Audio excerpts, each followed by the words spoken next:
The fire only burns in your eyes at night. When the fox connives and darts from the woodpile, night was sitting by your bed, but it was just a light. Hello, everyone. I hope you all have survived Holy Week, at least for all you church musicians out there. I don't know if you saw, but I posted a chant video.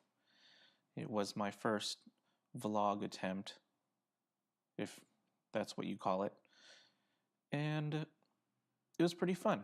And I think it got a bit of attention, so I'm curious to think if that's a route I should be going in the future. Anyway. So for today's episode, I'm talking with a friend of mine, Lauren Kastanas, who sings in the Trinity Choir and in Vox 16. She's been pretty immersed in what they call the a cappella scene, or just a cappella. She leads a group called Girl Band, a six-voice women's group that performs arrangements of pop music. We talk about the a cappella scene here in Seattle, something I really know little about, and how it's apparently thriving. It makes me wonder if this scene will be a gateway into other choral music for these singers. It does sound like they're doing the best outreach around here. If you want to check out Girl Band, you can catch a show on Saturday, April 28th at 7 p.m. at Trinity Parish Church in the Parish Hall. The show will also feature another a cappella group, 2020. Details in the post. In the conversation, I kept referring to a cappella as a genre. After looking around online, I discovered that it's considered a style, not a genre. From what I've picked up online, genre is the type of music, like classical, jazz, and style refers to a kind of subset of genre, like modern jazz.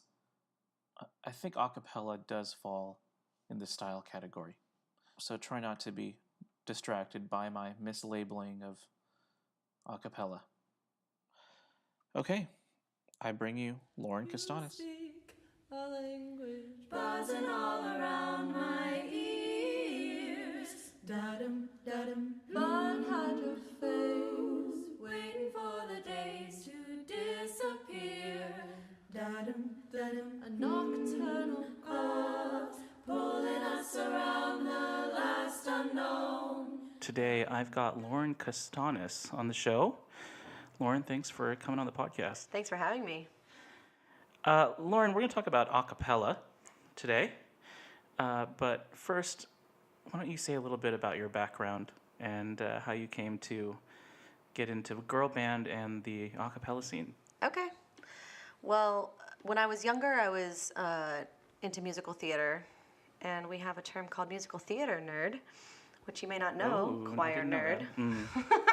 I was really into musical theater as kind of a late in middle school and very much in high school, but I didn't know anything about a cappella at all. And I got to college. I went to Seattle University, and in the information packet that came out before freshman year, there were all these clubs listed out. And one of them on the schedule said that there were a cappella auditions for the group, wait for it, Unauthorized to Harmonize. Oh my God. Yes, exactly. And on a whim, I was like, whatever, fuck it, I'll audition, I don't know. I mean, I don't know, I like singing. But I had not made it into musical in high school. And I went to Roosevelt High School, which has a very strong theater program. And I was not good enough to get into musical. Looking back, I think it was because I didn't know how to tap dance, and the show was very tap heavy. But I was like, I must be just a terrible singer. I must just be awful. So I was like, I don't know, I'll try out for a cappella, sure. So, I was in Unauthorized to Harmonize in college, 3 years, directed 1 year. And after we graduated, me and two of the people that I sang with in UTH, as we affectionately call it. Well done. That's we're like, oh my God, I miss singing so much, and I miss the community. I miss the act of singing. I miss the, creating music together and polishing things up and the sense of accomplishment that you get when something really comes together. Yeah. And so my friend Kelly suggested that we start an a cappella group. And she said, we know so many women who are incredible singers and have a cappella and or choir experience. Let's put a dream team together and see what they want to do with this. And we must have sent messages to, 14, 15 different people from SU and a couple from UPS. Some graciously said no. But many said that they were interested, and so we got together and kind of started workshopping some of our old stuff from college, and that was 2014. Very cool. Very Yeah. cool. Before we get into that, we should probably talk about what a cappella is. How would you define a cappella? Well, there's the method and there's the genre. Well, Okay. it's not really a genre, but the method is exactly what it sounds like. All vocal sounds, where Yes. all of the music, everything that's happening is coming from somebody's voice. Now, there is debate about body percussion and if that is within the realm of a cappella, because it's not a voice, but it is using the human body as the instrument. So I think there's a case for it, in my opinion. When we talk about a cappella more specifically within the contemporary sense, there's a broad range. Barbershop fits in there. Kind of your collegiate groups, your big pop sounds, your pentatonics, obviously. But there's a pretty broad range. When did this genre take off? I don't know exactly when it took off. Over the last 20 years, there's been, increasing visibility and probably a lot more infusion of contemporary pop in the collegiate a cappella scene, especially. The Ivy a cappella groups have been around for, I don't even know how long. Right. Seems like forever. I feel like they do more barbershop Yeah. kind of music. Yes. Because when I think of a cappella as a genre and try to imagine where it might have come from, we get, 40s and 50s swing, if you go back super far, sort of a cappella stuff, but they weren't really, a barbershop would be the closest thing. Right. And then you have, like the super nerdy a cappella stuff they did at Yale and all these Ivy League schools, which probably is very similar to barbershop. But then you have groups like, Boys to Men. These are groups that don't always perform unaccompanied. They usually have instruments, in fact, but I feel like they're born out of that tradition. Yeah, a cappella is their bread and butter. Yeah. For sure. And I'm sure there's a bunch of other groups I'm missing along the way. My grandmother, she back in the 40s was in a female quartet, and they did not often perform unaccompanied. But when you hear their recordings and you hear what they're doing, it's very, it's not quite barbershop, but it's definitely kind of the foundation of what a cappella today. Yeah, really it's a focus on harmony, vocal harmony, basically, is, I think, a huge part of it. When you look, so I'm just brainstorming here. So you get into the 90s, and you get groups like rockapella. For me, they started to define the a cappella genre more, at least the contemporary version of it. Calling barbershop a cappella feels weird. Maybe, I don't know, is there something to, I noticed that there is an interest in arranging covers of songs into the contemporary a cappella genre. Do you think that's a huge part of it?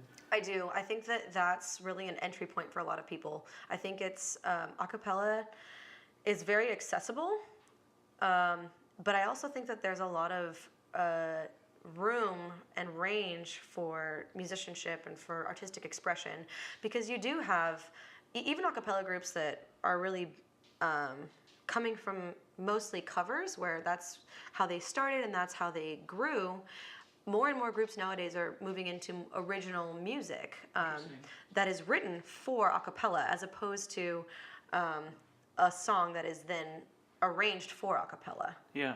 Interesting. I mean, when I first started hearing about a cappella, I was watching Glee, and I heard about pentatonics, and I think their appeal was that they were covering popular songs that everyone knew. But I didn't think of them as artists doing original stuff. But you're saying it's sort of moving towards original writing. Oh yeah, I mean, Pentatonics did a whole album of original music. Yeah. Is that being well received, or do you feel like the interest is still there, even though they're not doing covers as much anymore? I'm not sure. I know that there's a lot of encouragement within the a cappella community for people to branch out into original music. You know, a lot of the competitions these days have awards for best original song. So there's a lot of motivation from different people to write original music. As far as does it appeal in the same way to the general population that's not really immersed in the a cappella world, I do not know. How does the a cappella performing community what do you think about karaoke? Is it something they enjoy doing? Karaoke, it's just a fun thing. You're singing other people's stuff, but there's no original twist on it.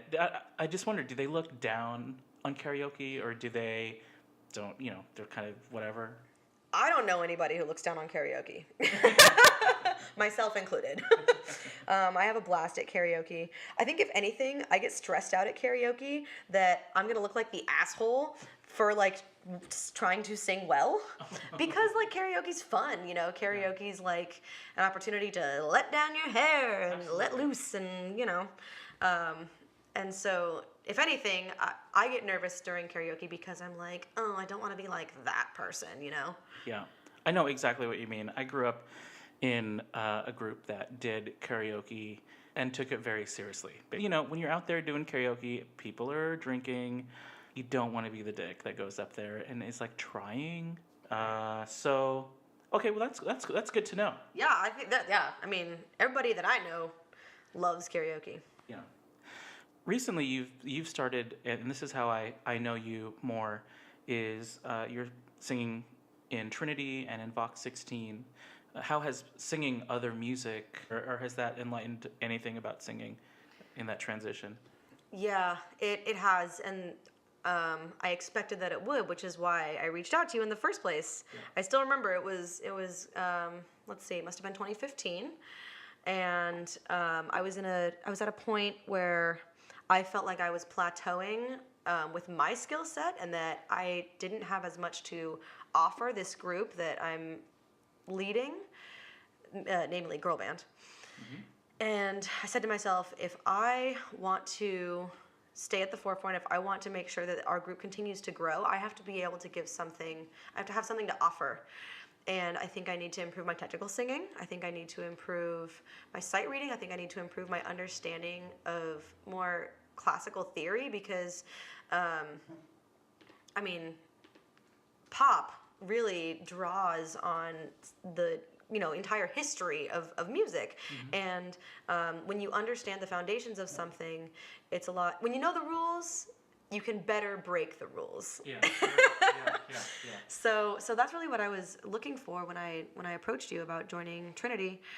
And my sense of pitch has definitely improved. My sense of tuning, sight reading for sure. Although in a cappella that doesn't have as much weight, because we just memorize all our music, so it's not as important of a skill, but it's useful in rehearsal.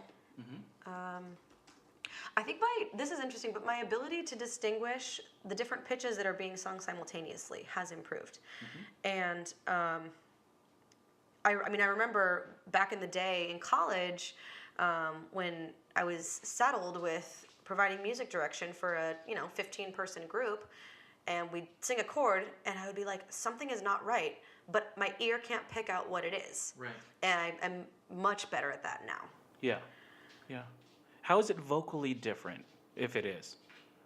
What do you mean? Singing church music in a choir than compared to in an a cappella group? Well, for me as an alto, I spend most of my time in a cappella in my chest voice. And I take my chest voice up pretty high. In choir, I struggle to bring my head voice down much lower than I ever have before. You know this because this is something that we have talked about all the time. So that is a huge difference. And additionally, when you're singing on your own part in a cappella, you have to really walk the line between making sure that if you're a background part, that you're blending well with the other parts. And I know you hate that word. Oh, you've listened to the podcast. But having specific voices stick out in a cappella does not work as well as it does in choral music. And it's not, in my opinion, just a tuning problem. Okay. Whereas in choral music, what I've found is that it's not only acceptable, it's even encouraged to have your voice stand out and have your part be heard uniquely against the other parts. Yeah, I say go for time in choral music. Yeah. So I want to bring up something that's always bugged me a little bit about a cappella, about the a cappella genre. Okay, shoot. When I started watching Glee, I thought it was making fun of itself. I thought it was making fun of how dorky a cappella can be. But I learned to realize after watching the second season, where I gave it up, that they were actually for real. Now, and I don't think I'm alone in this reaction to a cappella music. Do you see that? And, does it even occur to you? Do you feel like some people are doing it as a parody? Well, first of all, I would pose the question, do you see that... Hokey, maybe hokey. Yeah, hokey, sure. Do you see that as a problem? Yeah. I like to understand how I should appreciate something. When you're watching a movie, for example, you can watch I just watched The Room, which fellow girl band Laura Larson recommended, which is a real terrible movie. But it's actually still a great time because it's so terrible. But then I don't think the movie is making fun of itself. I think it's doing it seriously. And that's one of the things. I'd like to know how I'm supposed to accept the movie. And Are you laughing at somebody who doesn't know that you're laughing at them or doesn't want you to be laughing at them? Yeah, right. Yeah. I'm trying to figure out, do a cappella performers, it's not in the, it's not part of the recipe, or that's not part of the music, is its hokiness. It's all done seriously from their point of view. Not necessarily. I don't think I'm bringing up this issue very well, or expressing myself very well. But anyways, we're getting there. No, go ahead. We're getting there. Yeah. I don't think that it's necessarily always unintentional. I think that a cappella in live performance really is about entertainment. And when you look at musical theater, in a very similar way, it's very kind of it's very, I don't know, exaggerated maybe. Yeah. So, and then there are some groups that really, that's the personality, that's the brand, in a sense. I see this a lot with all male collegiate groups. They have kind of a shtick that they do. Yeah. But because they perform their music well, it's not distracting. It complements what's going on really well. Yeah. There are, I will say, groups that take themselves and their music very seriously. Yeah. And I think that this is maybe what you're getting at with Glee. And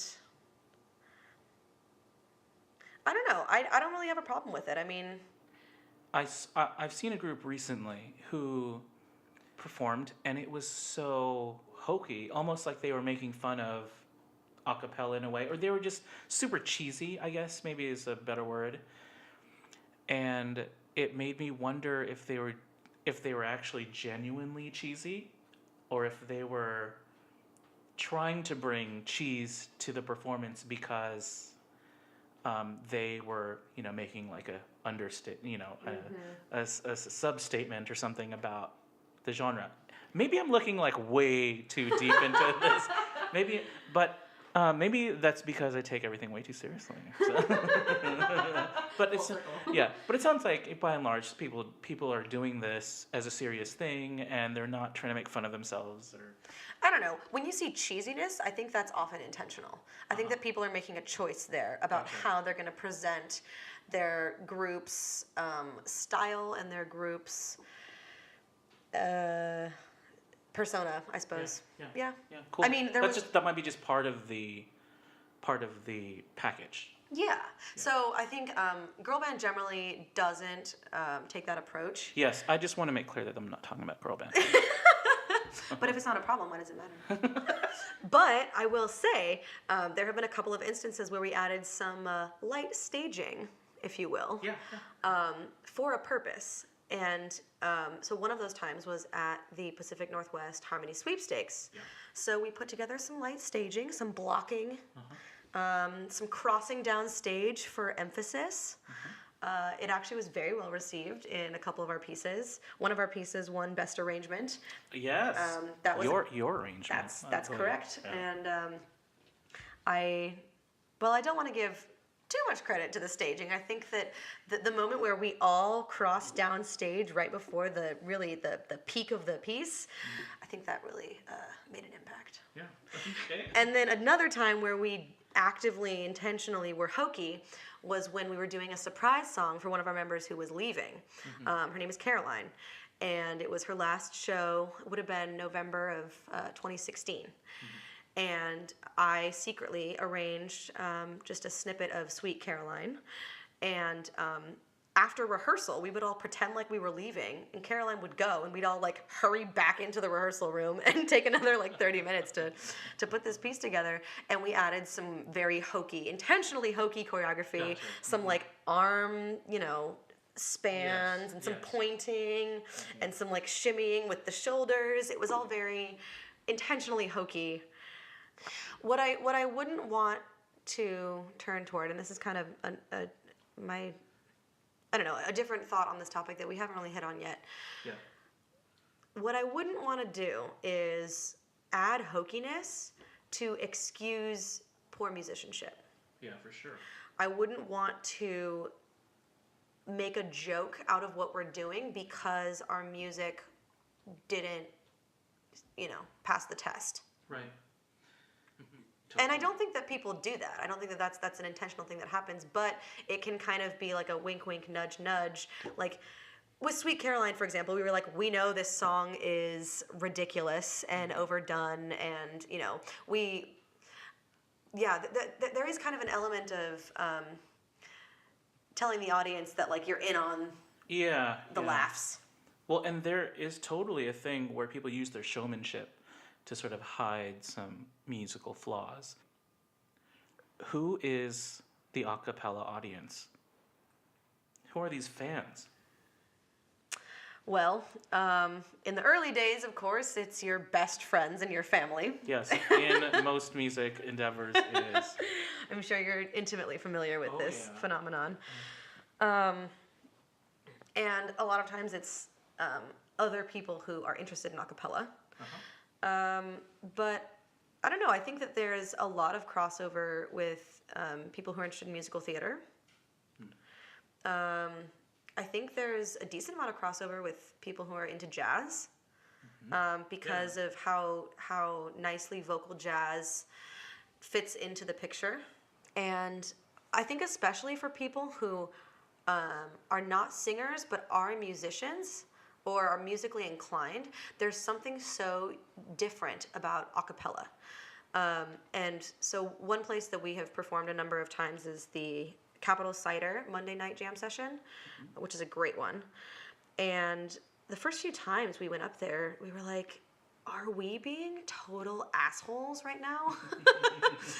Because the principle of the jam session is you have all different musicians playing all different instruments, and one by one they kind of swap in and out, and you collectively agree on a piece to play, and everyone gets their improv time, and that's kind of how it works. And when you're doing an a cappella piece, it's very planned and very rehearsed, and so you're kind of saying, excuse me for a moment, we're just going to take over the stage and do this. But I'd kind of floated it by a couple of people, and they were like, totally, go for it, get in here. And people were super into it. And I mean, we got some people coming to our shows after that because they saw us specifically there. Yeah. And then there are some people that at the Ballard Farmers Market, we often perform. We perform there about once a month. And a lot of people that hear us there, and they're just like, oh my gosh, this is so cool. Especially if they've never heard, or they haven't heard a lot of exclusively vocal music. We should talk a little bit about girl band before we end. Yeah, we started girl band in 2014. Myself and Kelly Cox and Caroline Halter. The three of us sang together at Seattle University in Unauthorized to Harmonize, and we just wanted to start a group. And so we got together a group of 8 women at first, and there was a little bit of shuffling of the roster in the beginning. People were kind of feeling it out, seeing if it was going to work for them or not, their schedule, their kind of travel, everything, if it was going to fit into their lives. And our first year was a lot of exploration, both of who we were as a group, our kind of group identity, our brand, our sound, very much our sound, as well as who we individually were as musicians and what we were interested and willing to give and what we wanted to get out of being part of girl band. So after that first year, a couple of people chose to leave the group. One person moved away. And we ended up with only 5 people in our second year. We added Laura Larson in year 2. And there were 5 of us. And that was a totally different challenge. Because we had all come from mid-sized groups, 14, 15 people in college. Going down to a 7-person group was very different because we were only doubled on 1 or 2 parts.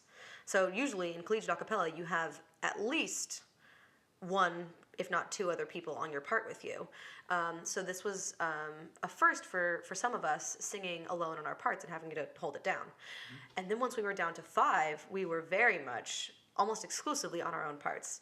And I think that did a lot for us individually as musicians and collectively as a group. I mean, it was blatantly obvious when somebody was off, when somebody was sharping, it was just, and there's not as much for you to fall back on with other people singing on your part. Yeah. So that really did a lot for our sound. We also, in the first year, we only did, I think, 1 original arrangement, maybe 2. All the rest we had pulled from our collegiate groups. And so we were kind of borrowing from a sound that wasn't uniquely ours.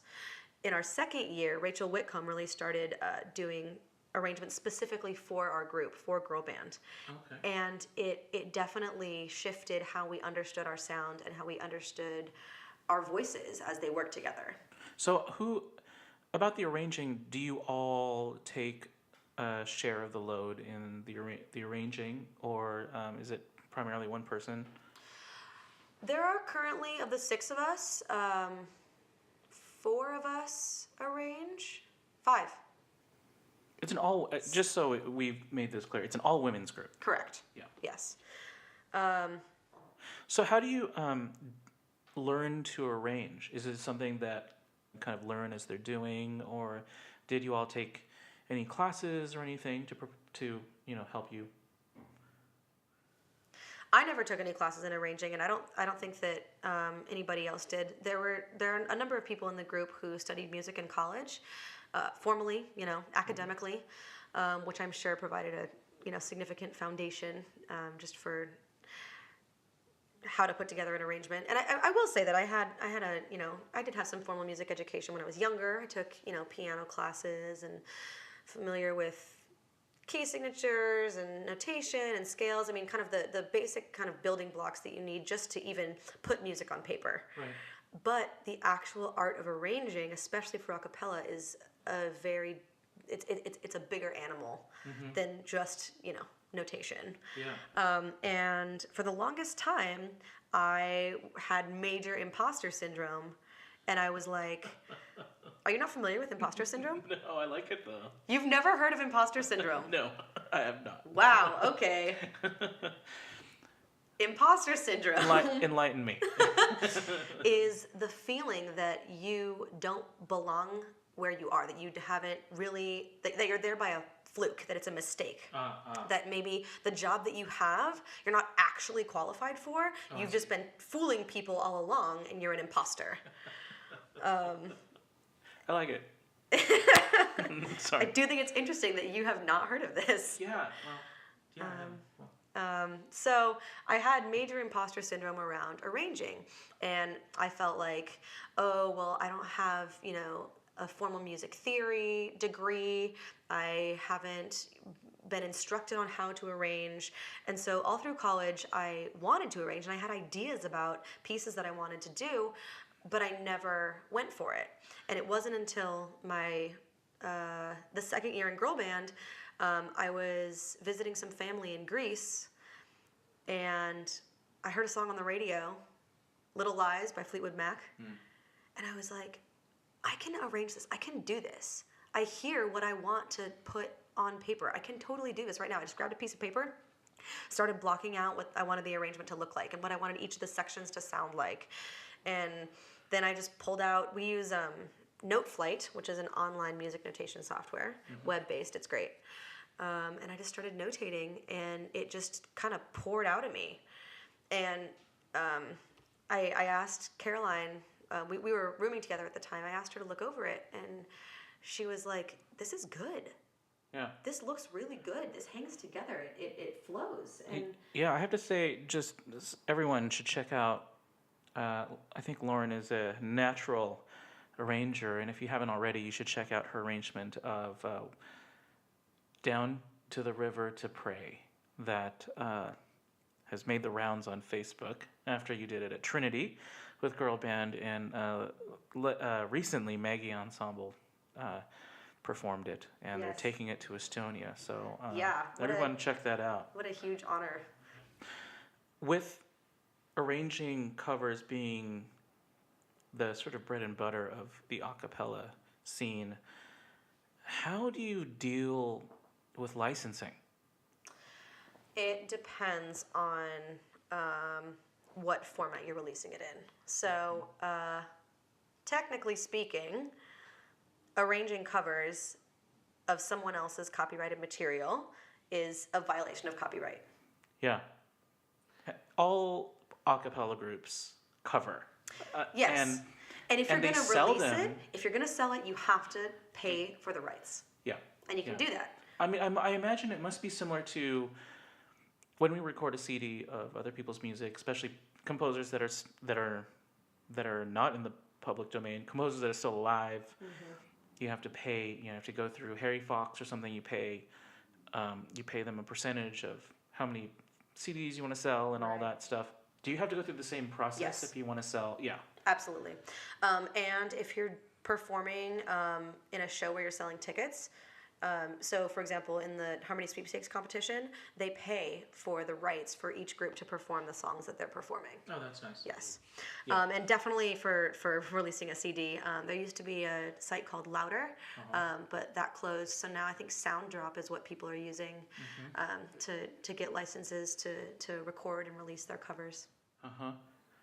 Has there ever been the original artist, have they ever come forward and say, no, I don't want you to do that. Take it off. Take it down. Well, I got banned from Facebook. I think I have too at some point.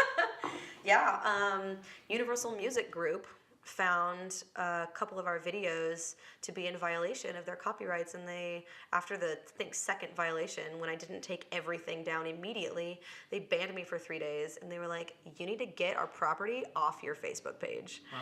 What YouTube does is they allow Universal to receive ad revenue from our videos, which that's fine by me. That is fine, as long as we can have our content somewhere. I mean, it's their property. They fine, take the ad revenue. I don't care. Yeah. But Facebook doesn't even let you keep your content up there. There was a little moment. It was like I was kind of proud. I was like, oh my God, we're famous enough that Universal is like, take it off.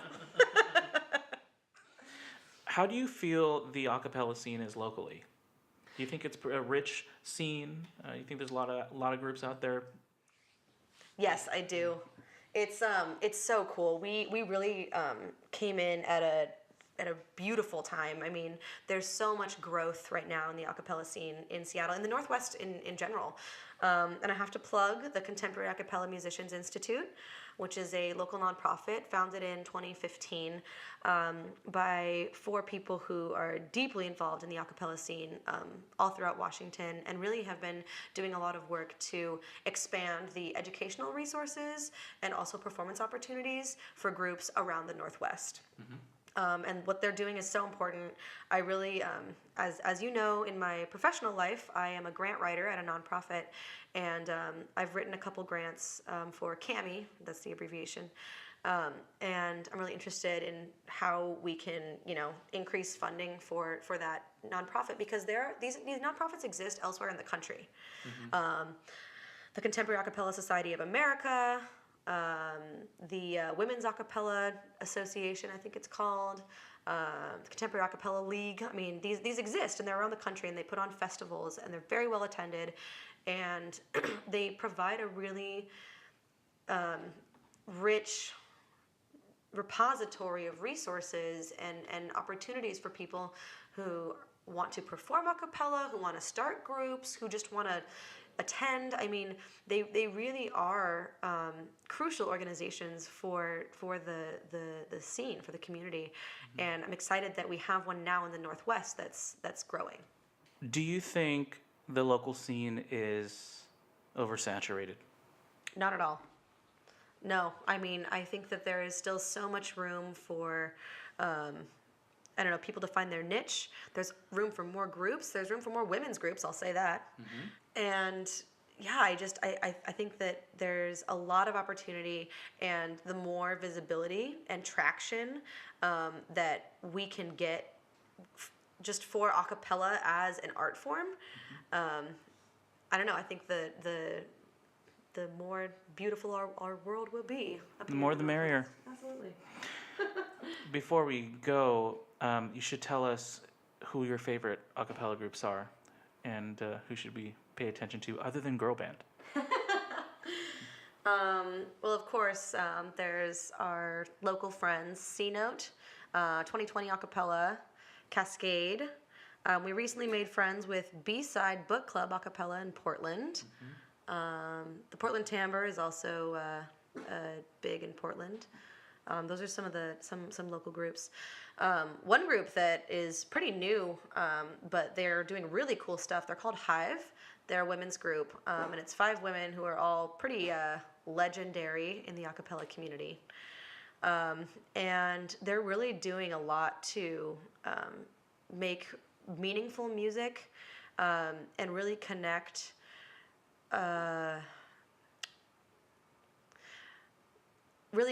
their art with their values, and strongly recommend to follow them on social media. Check out their music; they're great. Talk about vocal percussion. I do think this is something we should touch on.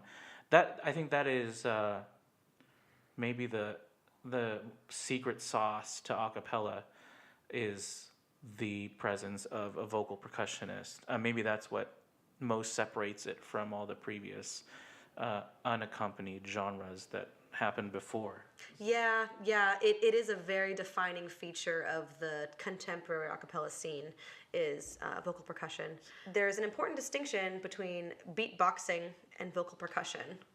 Vocal percussion, the function really is to emulate a drum kit, whereas beatboxing has it's a much wider range of sounds. There's a lot more kind of electronic and like synthy kind of sounds.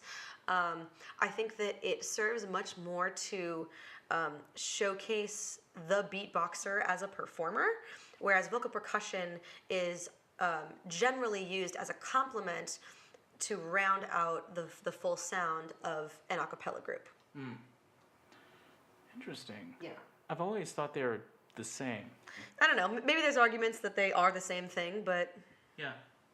that's not how I see it. Do you do that for girl band? I have in the past, yeah. What does it sound like? Give us a few bars here. I mean, Nice. you know, you have your kick drum, you have your hats, you have your snares. There's a bunch of different like snare sounds. And you know, our person who does VP is excellent. I mean, she's got a wonderful kit, and she's super clean, super crisp. She has these really great toms that she does. I've heard some vocal percussionists also do bass lines. Yeah, you can really work them in together. You can kind of integrate. Yeah. Yeah, What's like one person that's normally responsible for that?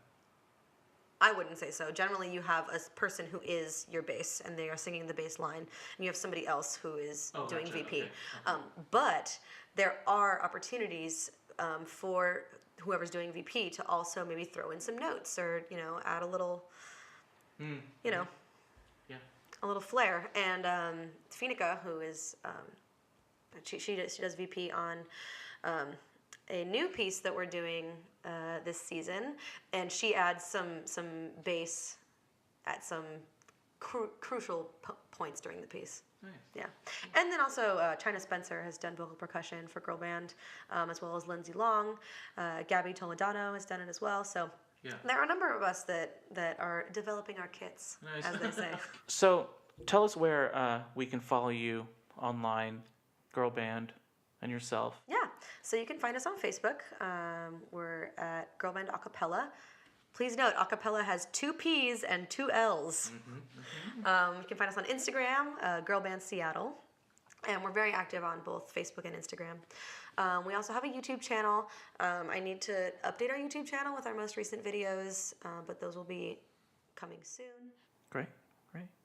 Well, thanks so much, Lauren, for sharing the acapella world with us. Yeah, thanks for having me. I'm happy to offer some insight from my little corner of the singing world. Yes, I have to admit, it's quite a blind spot